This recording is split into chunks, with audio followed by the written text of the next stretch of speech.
Dan ini penjelasan daripada hadis Nabi bahwa orang-orang yang ingkar pada Allah Subhanahu wa taala, orang-orang durjana, mereka matinya seperti kain sutra ditarik dari duri. Itu bunyinya luar biasa, itu sakitnya luar biasa. Sementara orang-orang yang beriman, sementara orang-orang soleh, sementara orang-orang yang beragama Islam, yang taat ibadah kepada Allah Subhanahu wa taala, matinya mereka, wafatnya mereka, meninggalnya mereka seperti jarum yang ditarik di atas tepung. Dia sebentar dan tidak lama serta prosesnya dalam kehendak Allah Subhanahu wa taala.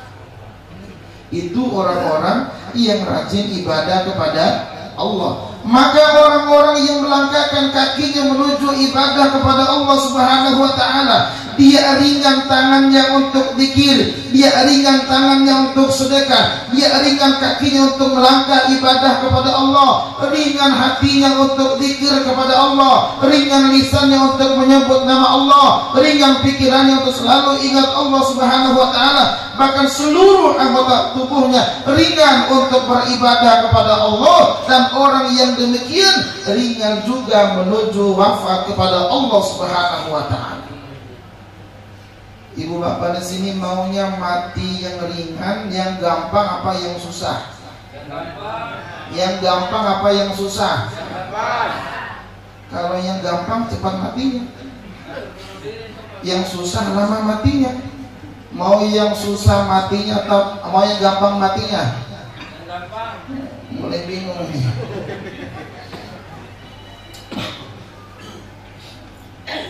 Nah ibu bapak yang sama-sama dimuliakan Allah, kita lihat ada pohon ibu bapak sekalian.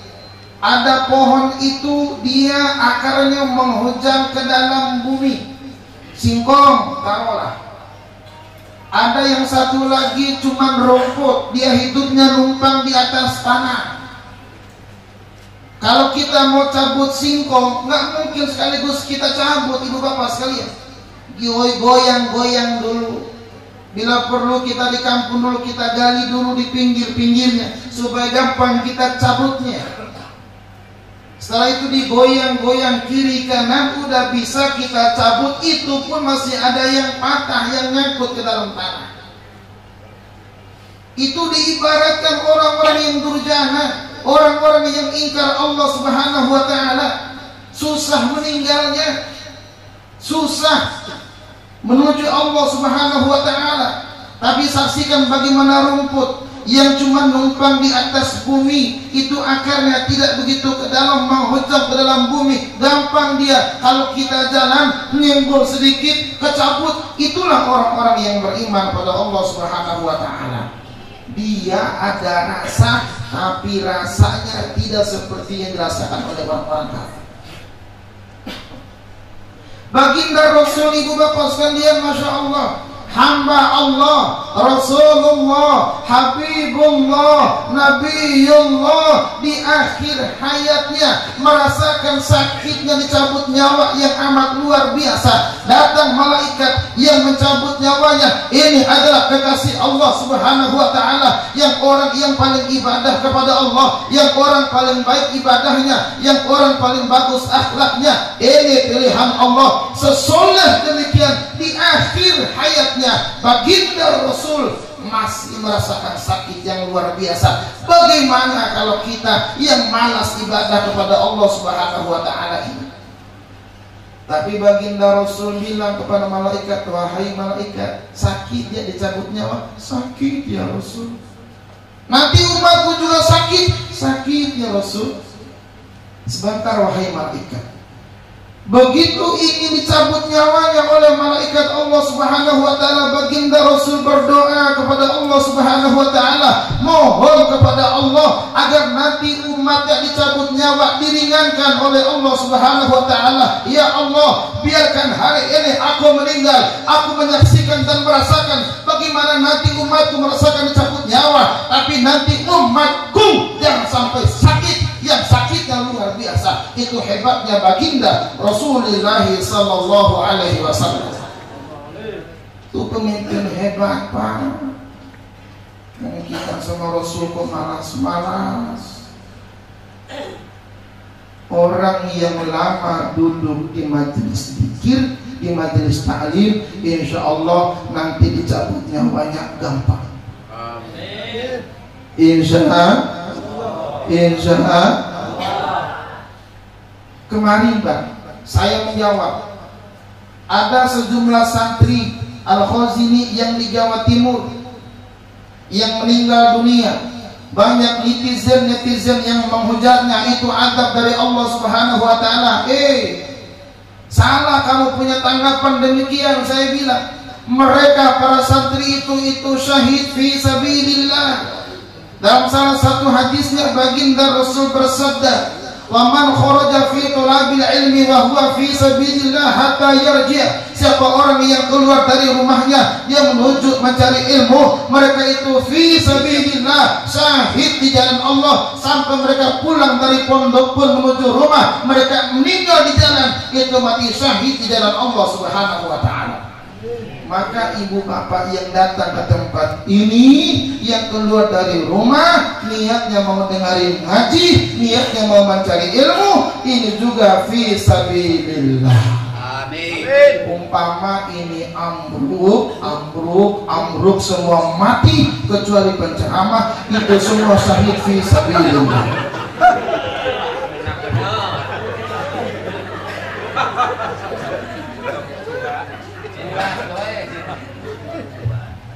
Curang ya? Mulut siapa? Yang ceramah siapa? Yang ceramah gua, mulut gua. Apa lo yang protes? Tapi semoga kita semuanya ini diwafatkan dalam keadaan syahid. Nanti kita bisa reunian dalam surga. Kita reunian ngopi, ketawa, gini-gini kan enak ya. Istilah saya majelis ngamuk, ngaha dan ngerokok. Majelis ngamuk dan ngaha dan ngerokok. Kalau enggak masjid majelis ngopi dan ngerokok. Tuh satu frame ya. Tapi semua orang itu akan wafat. Almarhumah Ibu Hanafiyah ini binti Ta'li wafat berapa tahun? 40. Umurnya berapa tahun? Ada 50 tahun. Lebih 60 tahun ada. Kurang. Sampai sekarang dia balik gak ke dunia? Sampai sekarang dia balik gak ke dunia? Pergi selama-lamanya kan? Ada gak sih orang yang wafat itu balik lagi? Ada tapi jarang. Orang bilang mati suri. Tapi sampai sekarang almarhumah udah gak balik lagi kan? Udah gak balik kan? Sekarang ada orang yang kaget Pak, begitu diumumkan innalillahi, ya udah meninggal ya. Baru kemarin ngobrol sama gua, kaget dia. Padahal itu haknya Allah untuk mencabut nyawa, nggak ada urusan sama kita. Yang kita kaget itu kalau ada orang yang sudah kita kuburkan, WA kita itu baru kaget. Kalau sudah gua kuburin dia, kenapa WA gua kan? Baginda Rasul umurnya berapa sih Pak? Lebih kurang 63 tahun. Maka umur umatku kata Nabi antara sitina atau sab'ina, antara 60 sampai 70. Kalau almarhumah antara 50 lebih atau 60 kurang dipanggil Allah, dan Rasul umurnya 63 tahun dipanggil Allah, maka yang malam hari ini kalau ada umurnya 50 tahun itu tinggal 2 kali pilkada lagi. Tunggu ya, tinggal 2 kali pilkada lagi Pak. Ada 50 tahun malam ini. Nah, pertama satu film sudah berapa ayat? Bang Edi sudah berapa umurnya? 50, tinggal 2 kali pilkada lagi. Emang kita mau kemana sih? Coba, ayo kita pikir-pikir, emang mau kemana? Kalau malam hari ini ada yang umurnya 60 tahun, ibarat main bola, wasit mulai melihat jam tangan. Orang di pojokan bentar lagi. Masya Allah umurnya panjang beliau. Semoga beliau sehat, panjang umur terus. Amin. Semua orang sudah pada mati, dia doang hidup. Masya Allah 69. Ustaz Jufri sendiri berapa ini? 58. Berarti wasit mulai melihat jam tangan. Masya Allah. Dia lihat jam tangan bentar lagi wasitnya. Kalau malam hari ini ada yang umurnya 60 tahun, ibarat main bola perpanjangan waktu, tinggal tunggu adu penalti. Iya kan?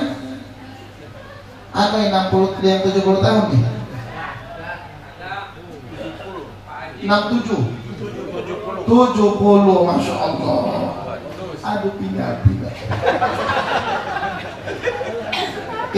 Kalau malam hari ini ada yang umurnya 80 tahun, 90 tahun, udah adu penalti sudah, itu angin duduk sedikit masuk lewat.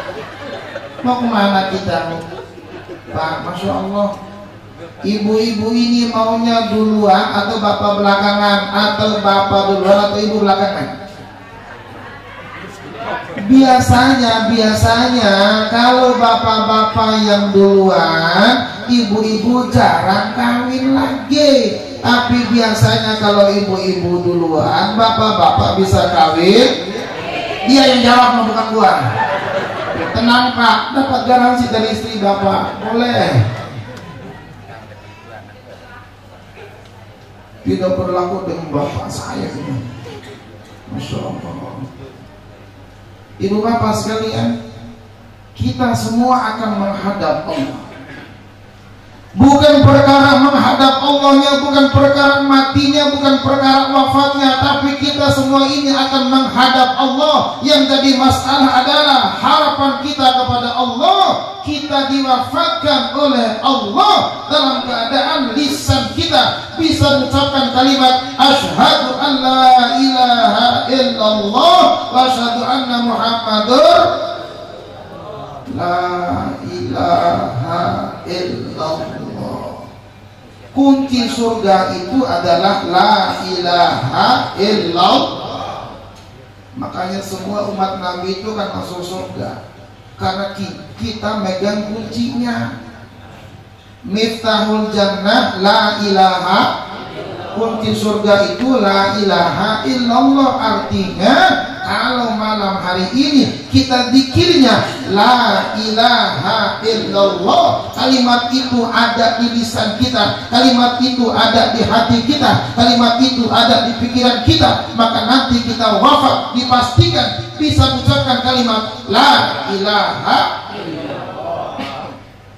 Coba kalimat alhamdu ada gerakan bibirnya, kalimat subhanallah ada gerakan bibirnya, kalimat bismillah ada gerakan bibirnya. Tapi kalau kalimat la ilaha illallah tidak ada gerakan bibirnya. Artinya apa?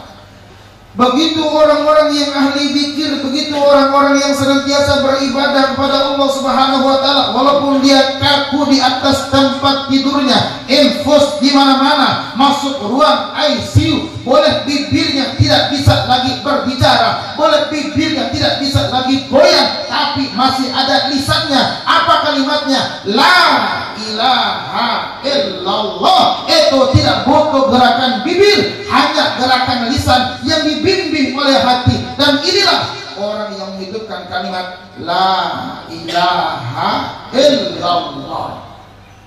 Maka kita zikirkan di kalimat-kalimat ini habis sholat la ilaha illallah, lagi tahlilan la ilaha illallah. Dulu orang-orang kafir itu kalau mau masuk Islam menggunakan kalimat asyhadu an la ilaha illallah. Ini kunci dari kafir menuju Islam. Ini kalimat dari dunia menuju surga. Artinya kalau kita orang-orang yang ahli la ilaha illallah ini nanti dituduh bid'ah oleh segelintir orang yang anti kalimat la ilaha illallah, itu saya pertanyakan bagaimana pemahamannya terhadap hadis-hadis Nabi.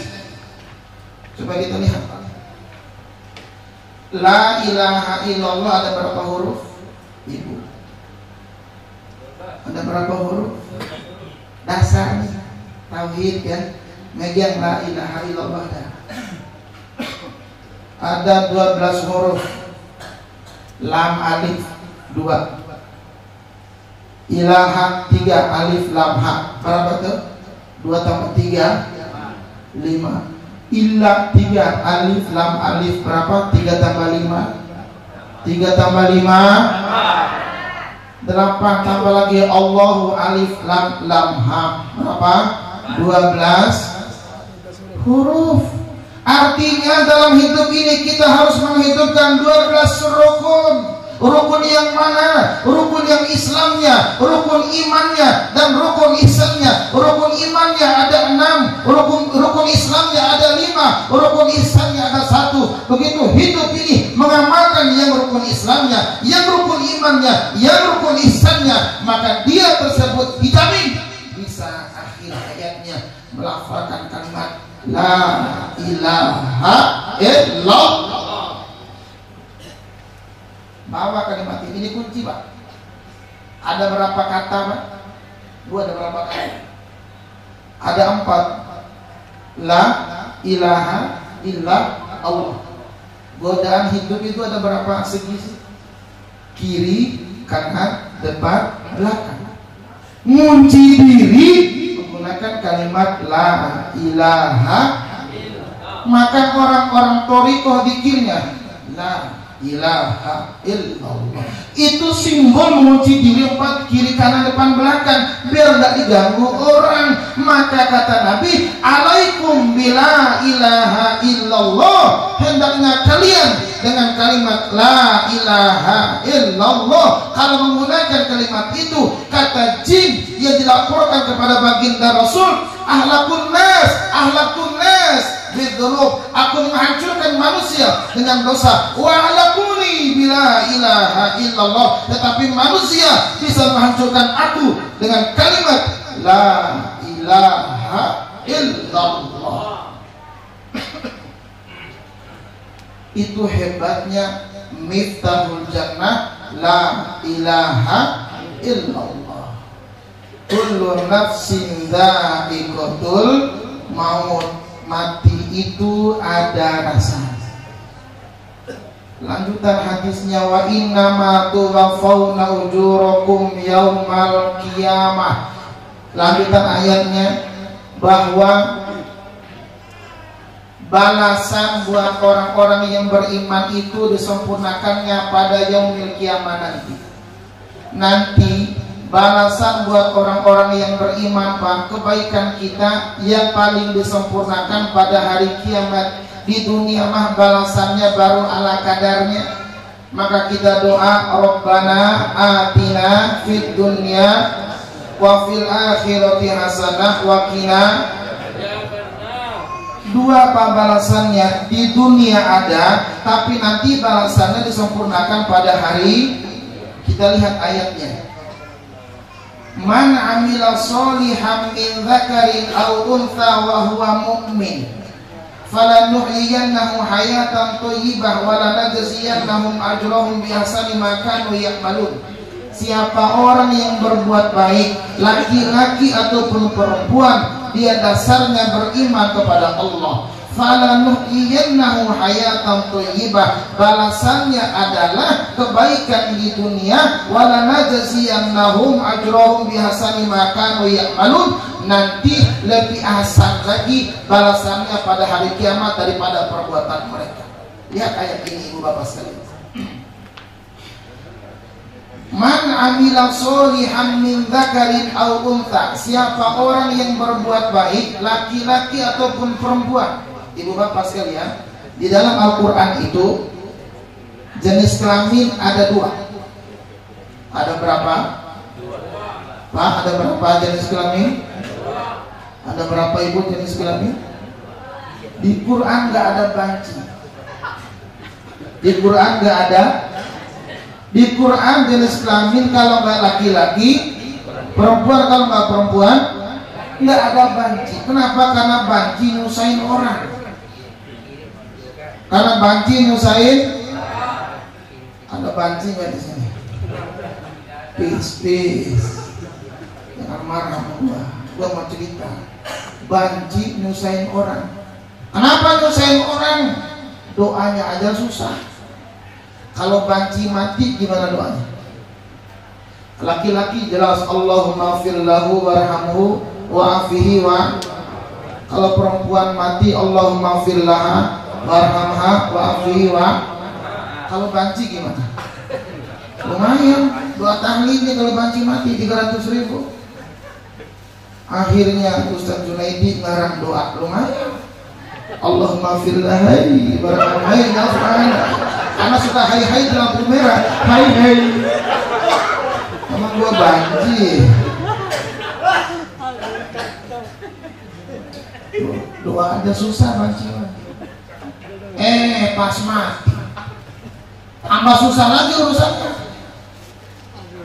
Pak RT ngumumin di musola, inna lillahi wa inna ilaihi rajiun, telah pulang ke dunia dengan tenang fulan bin fulan. Padahal yang mati adalah banci, dikira laki-laki. Akhirnya dia manggil Pak Amil, yang tukang mandiin mayat laki-laki.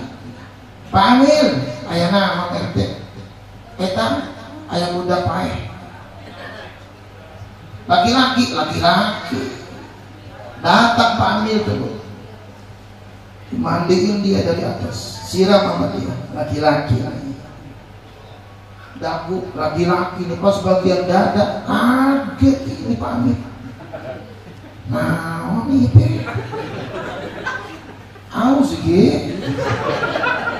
Oh poiki pas dibuka sama dia, wow, ada gunungnya 2.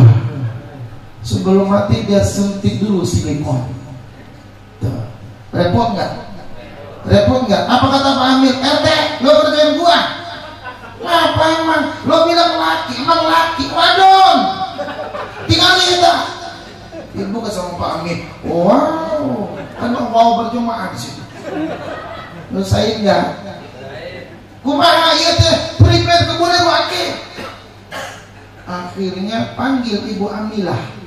Jadi Ibu Amilah itu perempuan yang mandiin mayat. Kalau laki-laki Amil, kalau Amilah perempuan. Mana ciri perempuan? Ada titik 2 di atas huruf yang benar, tak marbuto namanya titik 2. Jadi tanda perempuan itu titik 2 di A.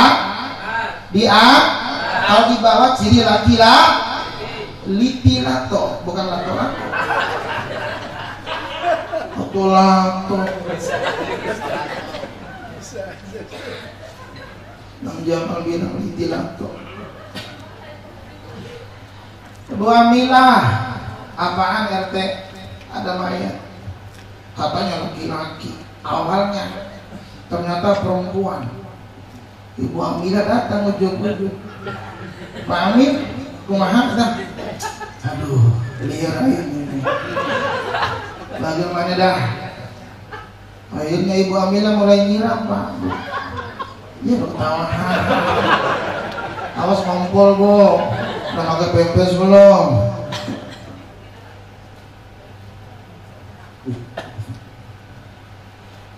Akhirnya disiram sama Ibu Amilah dari atas. Wahai perempuan nih, dia megang hidung perempuan nih, megang dagu agak lancip dikit perempuan nih, tambah yakin megang pas bagian dada perempuan nih.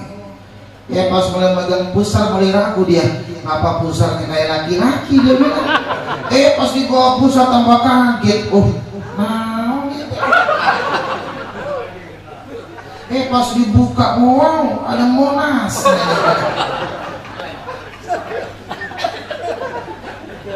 RT, Pak Amir, lo ngerjain gua. Kenapa emang? Laki-laki bukan perempuan. atasnya iya perempuan, bawahnya laki goblok. Dia bilang kumaha ieu teh mandi bagi dua. Akhirnya Pak Amin pusar ke bawah, Ibu Aminah pusar ke atas, amplop bagi dua.